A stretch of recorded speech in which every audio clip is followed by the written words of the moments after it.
What is up, everyone? Max Lin here, and welcome to episode 15 of Themindhere. This is my bi-weekly update to everyone about upcoming works for this channel, discussing the work behind my videos and talking about other things that come to mind.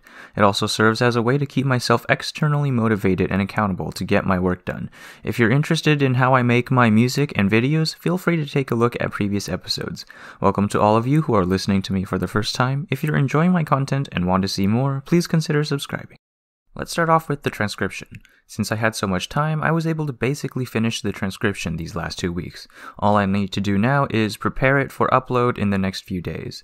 Essentially, what I did was change the purely instrumental version and added the melody line to either the piano or the cello in a way that I felt was nice. Again, the goal was to create a sort of conversation between the two instruments, so there are plenty of places where the melody passes back and forth between the two. A friend commented on my score and noted that the parts are pretty difficult to play. That is something that I should be aware of, as I shouldn't let difficulty creep up as I transcribe, because the point of this is to make it playable. But for this piece, I'll leave it difficult since it pays tribute to the essence of what this piece is saying about the struggles Bo Burnham had to face. Because it's basically finished and will be up soon, I won't leave a work in progress of the transcription at the end of this video. If you want to check out how it sounds now though, you can head over to my Musescore, linked in the description below. And as a side note, I realized very recently that Musescore lifted their 5-score limit for free accounts.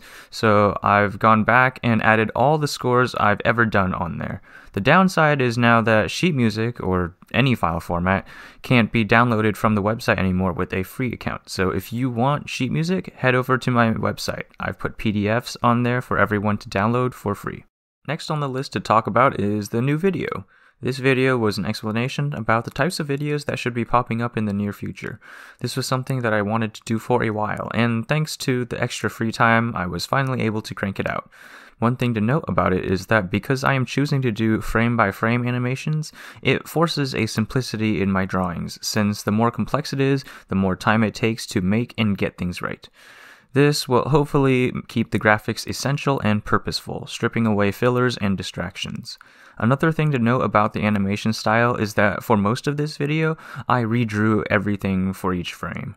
At the very end though, I simply copied the previous frame and added on to it. Although redrawing creates a cool jiggling effect, it takes a lot of time, so future animations will likely be the same style as the very last animation in that video. While working these past 2 weeks, I was able to put into place schedules and routines to test out how they would work in a post-school environment. As it turns out, I learned quite a few things about how tasks generally progress and how I work as a human being. For one, I realized that the most effective way for me to accomplish tasks is to focus on one large task at a time. Before this, I had 2 tasks going on, the transcription and the think video. This week, I took the approach of focusing on the video first, then the transcription once the video project was completely done.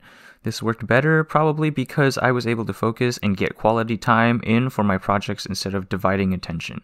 Progress also seemed to be faster, which is important for motivation and just productivity in general. Another principle I realized while listening to podcasts was that you don't get what you want, you get what you put energy into.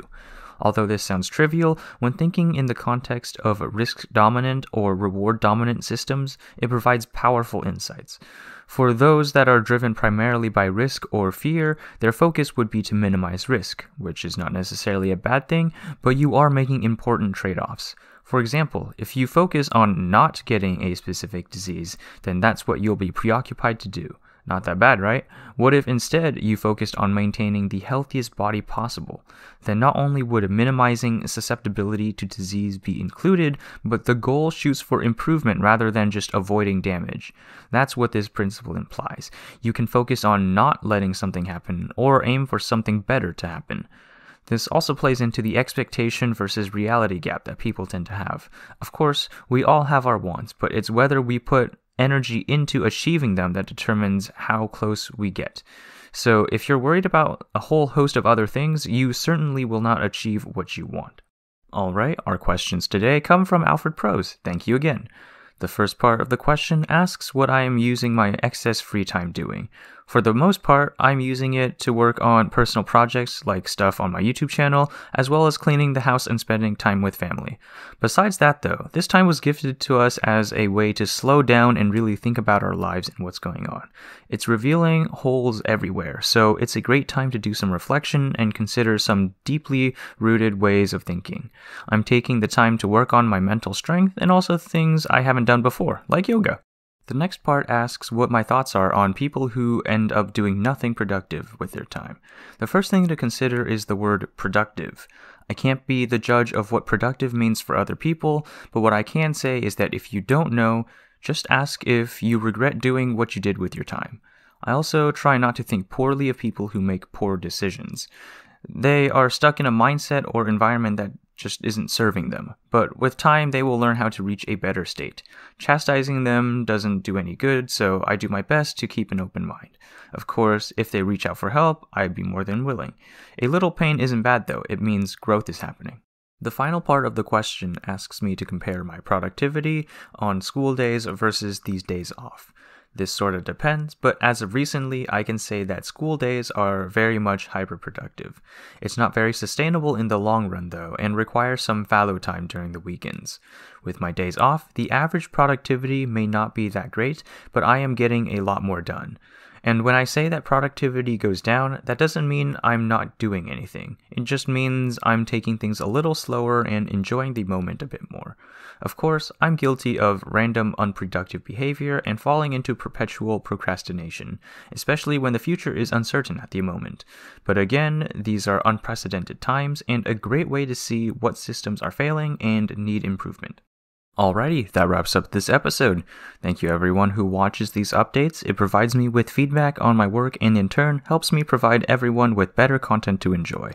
I appreciate the support you all have given me throughout this process. If you have any questions, comments, or concerns, please feel free to let me know in the comments section down below. Be intentional with what you do, everyone, and I will see you in the next video.